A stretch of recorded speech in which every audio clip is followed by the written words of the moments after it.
The Nissan 350Z is loved around the world. It's capable, affordable, and durable for the most part. In the US market, finding a sports car that checks the boxes that the Nissan does is tricky. Today, I'm going to see how this car really handles, and I'm also going to expose some of its common flaws and reliability concerns. So, stick around and see if the 350Z lives up to its hype.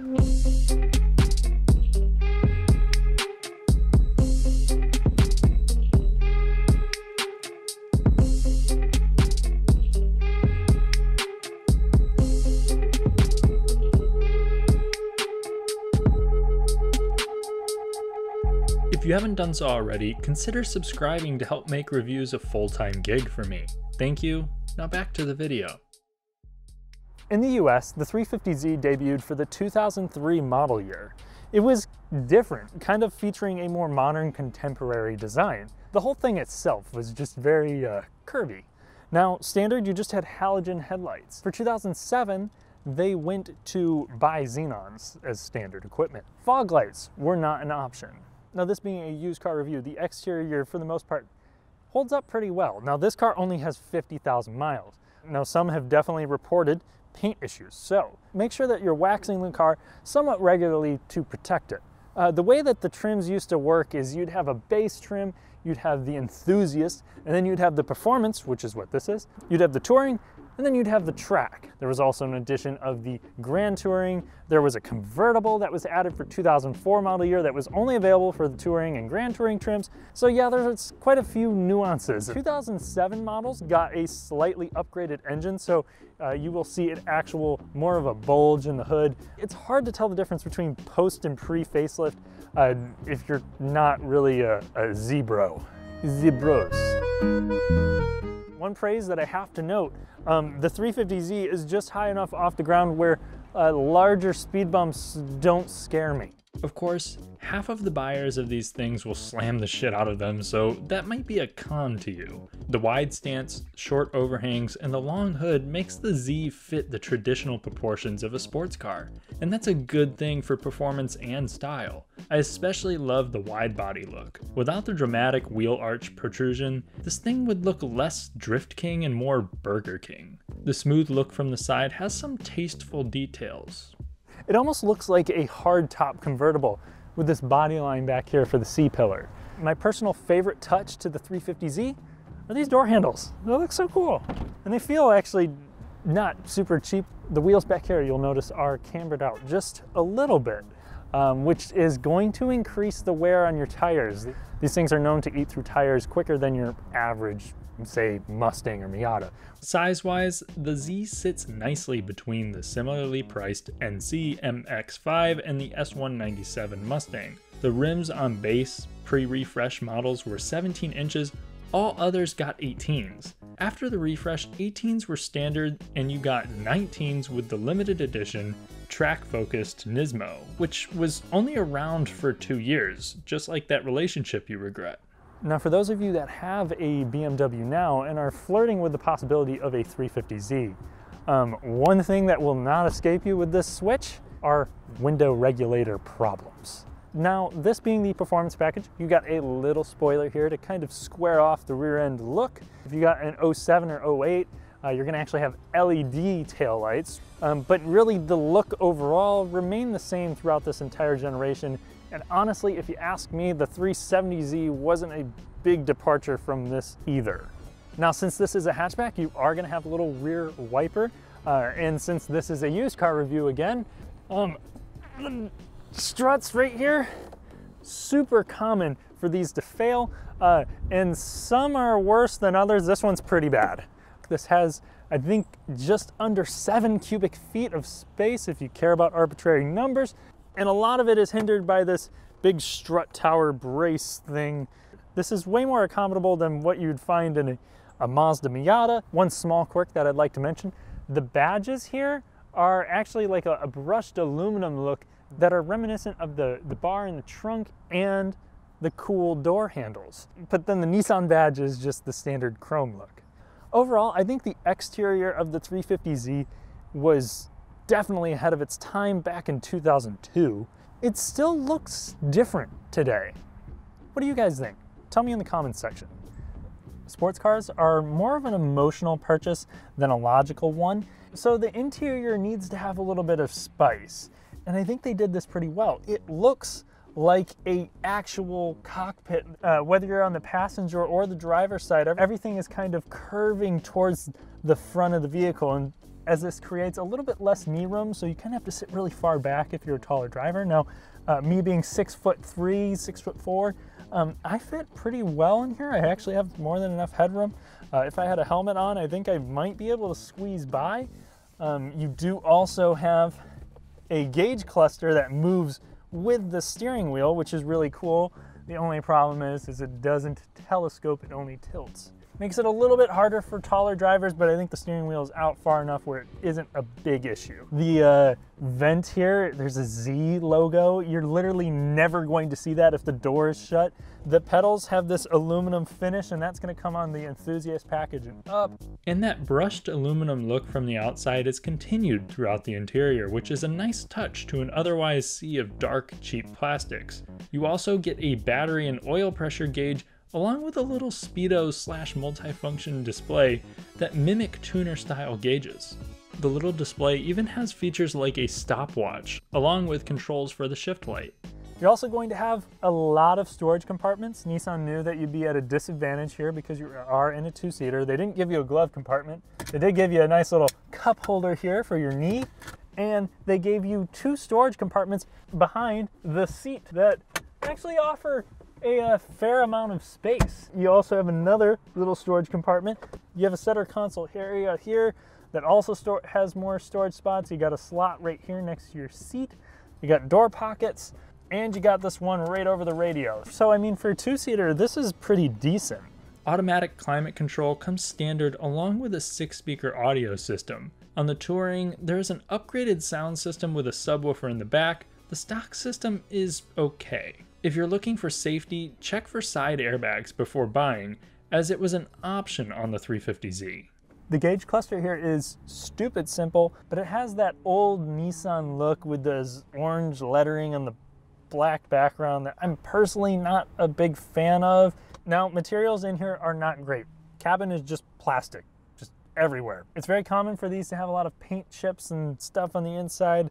This one actually looks pretty good, but there's no getting around the lack of soft touch. Even where your elbow rests, it doesn't bother me too much, but at least you get a leather wheel. Speaking of the steering wheel, this one has faded over time. This car only has 50,000 miles, but the sun is just gonna bake it over the years. The last thing I want to talk about are these seats. They take care of you like a European government, but they're never like too much in your business either. Like I can go around corners and be held in just fine. They're reasonably well adjustable. They have support that's great for longer trips. Now you're only gonna get black cloth seats if you have the base, enthusiast, performance, or track. The Touring and then later the Grand Touring were the only ones that got leather, and you could get them in different colors. So I think I've talked long enough. It's time to drive this thing.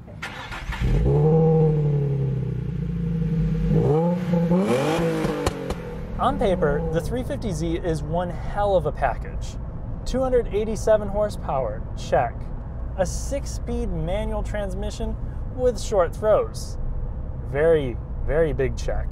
Rear-wheel drive, you know it, and as long as you don't get the base trim, you have a viscous limited slip differential in here. First thing I need to address is this engine, the soul of the Z. This is the VQ35DE. Puts out 287 horsepower and 274 pound-feet of torque. This engine could be had with the 5-speed automatic or the aforementioned 6-speed. So this engine was standard in 2003 to 2005. In 2005, they did have a 35th anniversary car that came with the Rev Up engine, which, as you might assume, revved a little bit higher, and that made 300 horsepower. That came on the 35th anniversary and the track edition. In 2006, this engine, this Rev Up engine, which was still the DE, was standard. And then in 2007, we saw that light refresh. That light refresh brought the HR, or high rev motor. That made 306 horsepower and 274 pound-feet of torque. So now let's take the 03 with the DE engine for a little 0 to 60 test. Traction control off, AC off. I don't know what we're gonna do about a launch, but we'll see.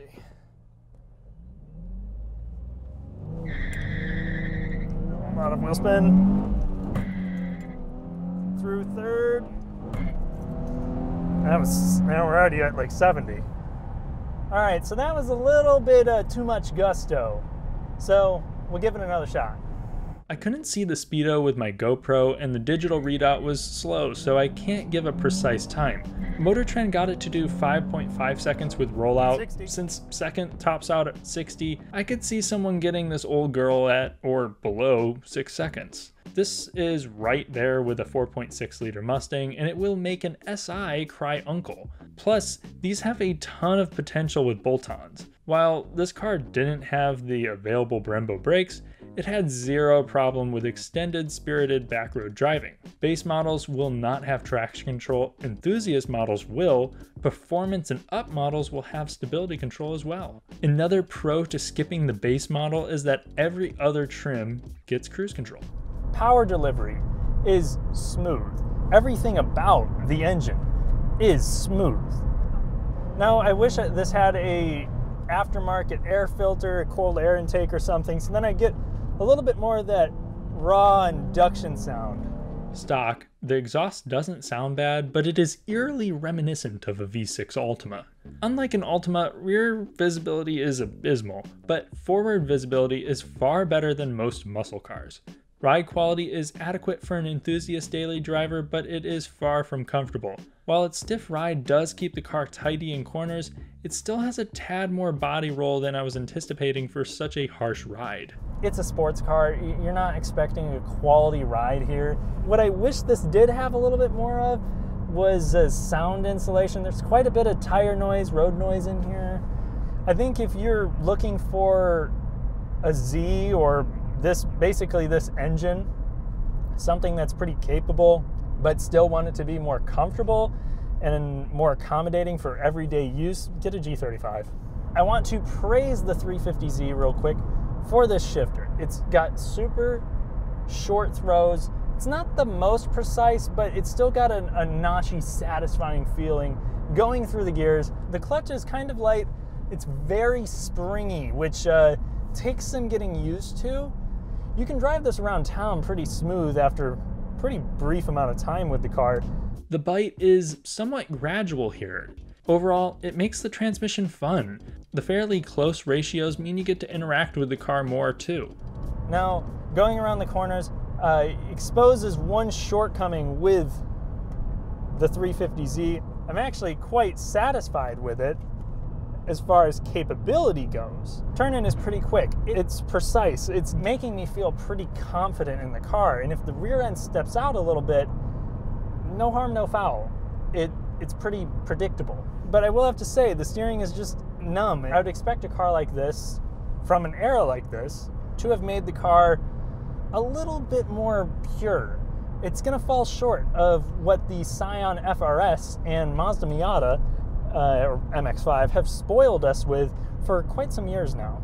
The cars that are good around corners usually, like the FR-S and the MX-5, they don't have the guts to really back you up on the straights and really push you out of corners the same way that this does with that VQ engine. And it's a very torquey, meaty power band that gets improved with the HR engine. I thought that this thing would be a more powerful Miata, and that's just not the case. If anything, I would call it a more agile, more nimble Mustang. I hate to say that it falls short on a back road because it really doesn't. But in terms of fun, you know, I was just expecting a little bit more. A lot of people want to take this on the track. They want to drift it. They want to have, you know, their own build that can stand its own against a Mustang GT or an Evo or a souped up WRX. And that's what the 350Z is great at. It offers people an awesome platform with which to do whatever they want. And it's a capable car out the box. So yeah, the car isn't writing a story to me with great steering feedback and a supple suspension, But just like the WRX I reviewed in the winter, this thing goes around corners so well that that's kind of the thrill of the car. It's, you know, not the same message that the original Z cars had, but it's one that this car has adopted, and it's one that it's pulled off pretty well. Now, the last topic, and arguably the most important to many, is reliability. So these overall are durable cars. They can take a beating, they can take modifications, which there is a ton of support for. However, issues that they are known for would include oil consumption. The oil burning problem can lead to catalytic converter failures, which is expensive. The engine running rougher, it's not running as efficient because it's burning oil, and engines aren't supposed to do that. You know, gunking up the spark plugs, whatever. Another thing, which seemed like it was more limited to the rev up engines that I was talking about, is cam position sensors. Apparently those are pretty common in failure for the DE engine of that era. The most costly issues stemmed from the transmission. Many early 03-04 models needed transmissions due to synchro failures. Some reported these problems into the 05 model year. This car had its transmission recently replaced with only 49,000 miles. Some also reported a clicking coming from the drive shaft that others say repacking with grease will fix. Suspension noise is also somewhat common, and exhaust leaks are too. My advice, swing for an 07 or 08 model if you got the paper. The HR engine was more reliable and the transmission was also better. I probably missed an issue in this list, so if you have a Z and you know some more of these common problems, let us know in the comments. Overall, the 350Z is a hardy car. The possibly increased tire usage and premium gas will likely tickle you more than unexpected repairs. The Z is not only fairly cheap to obtain, it is also reasonable to maintain. The 350Z gives regular people a true sports car that they can drive daily. You can pick up a decent example for 7 or 8 grand, and for that cash you're getting a car that can demolish a track and take you to work every day. It's got the power we wish that an FR-S had, and the agility that an old Mustang could only dream of. It also has wild potential on the aftermarket. Yes, it lacks a level of communication from the road to the driver that will leave some longing for more, but if you're looking for the most all-around capable car under 10 grand, the 350Z is pretty damn hard to beat. Thanks for watching. If you enjoyed the video, feel free to like and subscribe, and I'll see you in the next one.